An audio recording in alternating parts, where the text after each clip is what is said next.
What's going on? Welcome back to Real World Tool Reviews, and I'm going to do a tool bag tour today. You've seen my original main tool bag tour, my Hercules tool bag, and that's my smaller kind of main tool bag for my everyday stuff. You know, that's the one I use all the time. I'll grab it and go. This tool bag is heavy, and I don't grab and go with this one. This one is the Packout 15-inch tool bag, and it sucks as like a grab and go tool bag. It sucks if you're like trying to use it on the go. These pockets in here are just really poorly designed. They don't hold tools very well. But what I've learned about this tool bag is it's good for my big stuff. It's good for all my big tools that I don't use all the time. And there's a few things about it that I really like. And the fact that it's Packout, it clips into some of my other organizers, which is good. But the way that it's laid out in my truck is like this. I've got it's layers. So like when I open the back of my truck, this is here first on top of some Packout stuff, and then that's clipped into Packouts, and I can see everything. It's my array of options. So that's the way that I like to roll. Like, this is my most used stuff all the time. I open the back of that truck up, and I've got all this at my disposal. So I'm gonna do a tour of this big ass bag full of big ass tools. It really is working well for me. It's worked for a while, so I'm gonna get started. So I got my 12-inch Milwaukee wrench that you've seen in some other videos. I don't use the 12-inch wrenches as much as the 10-inch and the 8-inch and the 6-inch, but they still come in handy. And the Milwaukee ones are the best. Some of this stuff is just stuff I don't use all the time. Like, here's my Klein little cable cutters. If you need to cut some big cable, you know, battery cable in your car, big cable for, you know, you're doing some electrical work under your house, whatever, you need to cut some bigger cable for a big circuit or something, these are good. I use them very rarely because I don't work with a lot of big cable. I got my big ass channel locks. These are one of my favorite channel lock tools that you've seen in that video. What else can you say other than they're big ass channel locks and they're awesome? Everybody has to have a pair of those. Here is a big screwdriver. It's a Vaco. I'm a big fan of this company here, Vaco USA. It's actually owned by Klein. I love the handles, and I love this big flathead. It's just awesome. I just grab it every once in a while. Here is a file, just a Harbor Freight file that it's actually a really awesome file. I've used it a bunch, and I love it. You need a file for all kinds of stuff. Just got a ruler. I've got a different kind of pair of channel locks. These are angled like a lot more than your regular, like this style, and sometimes these really will come in handy. They don't bite very well, and they're not really good for everything, but sometimes I need this angle, so I keep them in there because I don't use them all the time, but when I need them, they very few other things will work because of the angle of that head. It's just kind of an important thing. This is an old, I think they call these, like, I don't know, it's an old ass adjustable wrench. Kind of like with that pair of channel locks. The angle sometimes comes in handy. Like a regular pair of channel locks points up like this. This adjustable wrench points up like this. Sometimes you need an adjustable wrench that you can come in at a different angle. And this is, I don't know where, I think I found this somewhere. But it comes in handy every once in a while, but I don't use it that much, so it's not like something I keep in my main tool bag.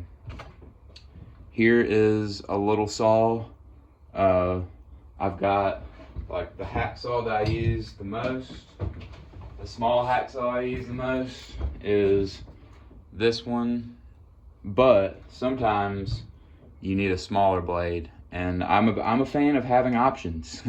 And I use both of these periodically, so I keep this one in here because I use it less. This one I've been keeping in my main bag.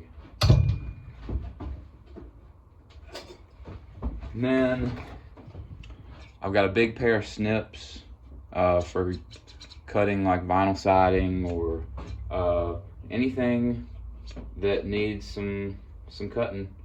Like, I don't know, there's a lot of examples I could probably come up with, but you need a big pair of snips. I probably could use a bigger pair than this, but these are good enough. I don't use them that much, but when I need them, I need them. That's what this bag's for. Here's my red 10 snips, the Whisk 10 snips.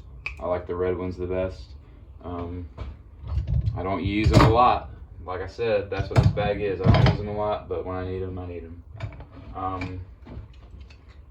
Here's a set of PVC cutters. You need a set of PVC cutters. Working on drain lines on air conditioners and stuff like that, or just doing plumbing PVC wise. A lot of times I'll just use a saw, but if I'm doing a lot, I'll use these. These are, you know, ratcheting. They're good. I like these. And then I've got, this is pretty new. I've got other pipe wrenches, but this is my first aluminum pipe wrench. It's a Husky, so it's not a rigid. Rigid ones are expensive, but this Husky, like, I'm not a pipe wrenching guy a whole lot, but when I do have to work on galvanized pipe and stuff like that, you need a pipe wrench. Everybody needs to own one, and when you need it, you need it. A 14-inch one is a good one. And then this pair of pliers I bought recently because this is made by Douglas, the USA. My favorite pair of channel locks that I own are 10-inch Douglas pliers. They were actually in the first YouTube video I ever did. And this is the only other pair of pliers that they make with these yellow handles. They're pipe wrench pliers, and they are really good. I've only used them once. I was putting in a gas fire pit, and I had to rework some stuff to make it fit with the gas pipe to make it work. And I used these two tools. You can back hold with this one, sort of, and they're tongue and groove pipe wrench style pliers. They have really good teeth on them, and this is a good combo for working on gas stuff.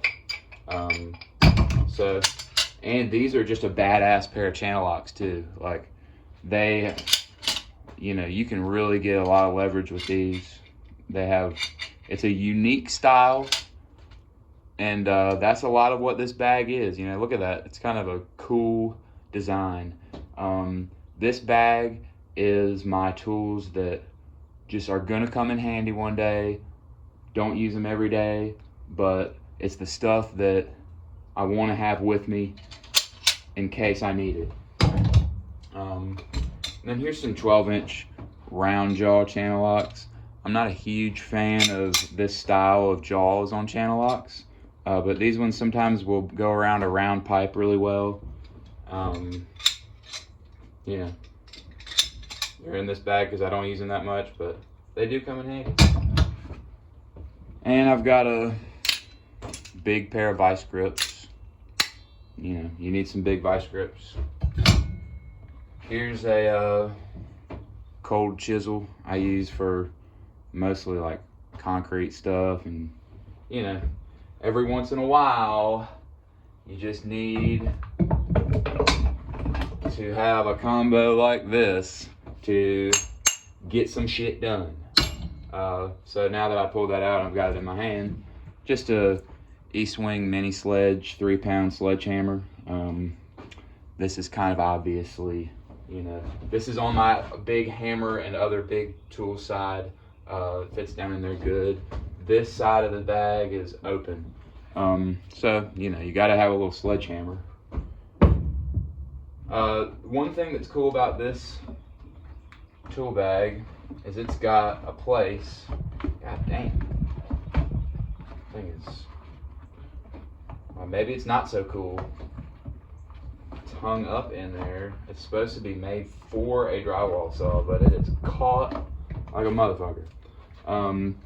These I use all the time, but they fit better in this bag than any other bag. Long double jointed needle nose pliers, sink drains. They get down in a sink drain and pull out all that hair and gunk that people clog it up with. They're Crescent. This brand is Crescent. I love this tool. It's one of the, if you do apartment maintenance, get you a set of these. Here's a double-sided blade for a insulated screwdriver I have. I'm gonna try and get this shit out of here. Okay, I twisted it out. I don't know why it got stuck so bad that time. It's hard plastic on the inside of this pocket. It's made for your drywall saw. I don't ever really want to have to cut a hole in drywall, but I have to more often than I like. And this one, most of the time, it's really easy to come in and out. It must have really got snagged on something, but this pocket is made for it. It's got that hard plastic. So it's actually one of the cooler things about this bag, even though it didn't really look like it. It'll still get caught a little bit on the frayed edges. I think that's just what it was on. This is a sharp, kind of newer drywall saw. And then I've got just a bigger insulated flathead, and then this little long flathead. This Milwaukee one is really magnetized, so it comes in handy every once in a while. I kind of hate these Milwaukee screwdrivers. I hate their handles, but this long skinny one comes in handy sometimes. And then I've got a round Harbor Freight file. Sometimes you just got to get a different kind of file in somewhere. Here is a big Bosch battery for my drills and stuff, and a light. I like this Bosch 12-volt light. Sometimes I'll put this big battery in it and stand it up. It's really bright. It has one setting, and it's got a hook. A lot of times, if this sits in the truck, you know, this is quick, easy access stuff. I can grab this light, you know, it's got a tape clip right here. So I'll grab my tape measure off of this clip. So tape measure, light, extra Bosch battery, regular old stuff. This is kind of in the front, easy access in my truck. So, and then this is meant to be able to strap something to it.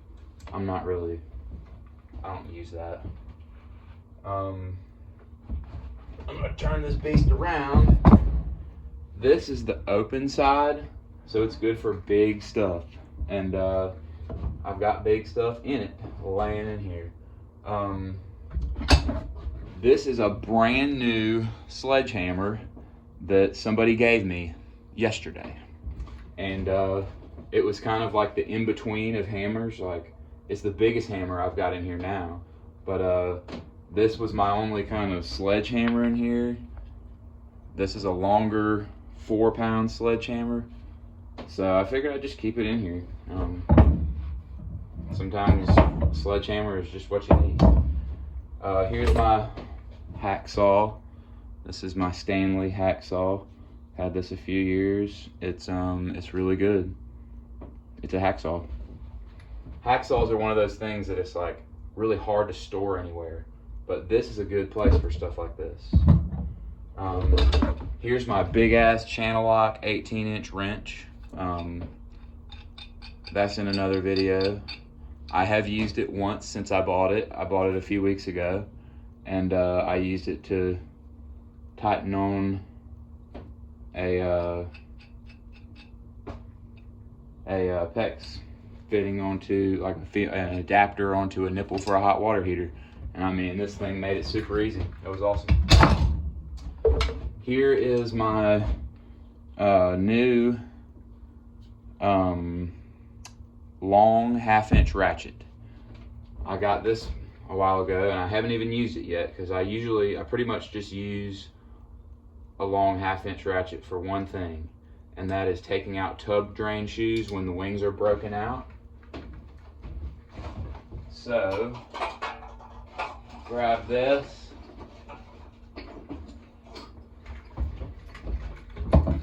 If you can't use this wrench, you have to use this wrench in a tub drain. You hammer this thing down into the tub drain shoe, and then you put a ratchet on it like this. It'll bite into it, and then you can take it out. And this is a long flex head, so I'm not right up against the bottom.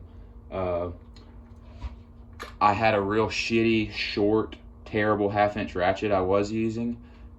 I bought this one at Harbor Freight for $30. Seems like a pretty nice, snap-on copy, Pittsburgh professional 1/2-inch ratchet. So that is what it is. Haven't had to use it yet, but I will. Here is a Dominator big ass straight pry bar. Another tool that I don't use that often, but when I need it, it's nice. It's just a really, really cool pry bar. The straight ones come in handy a lot.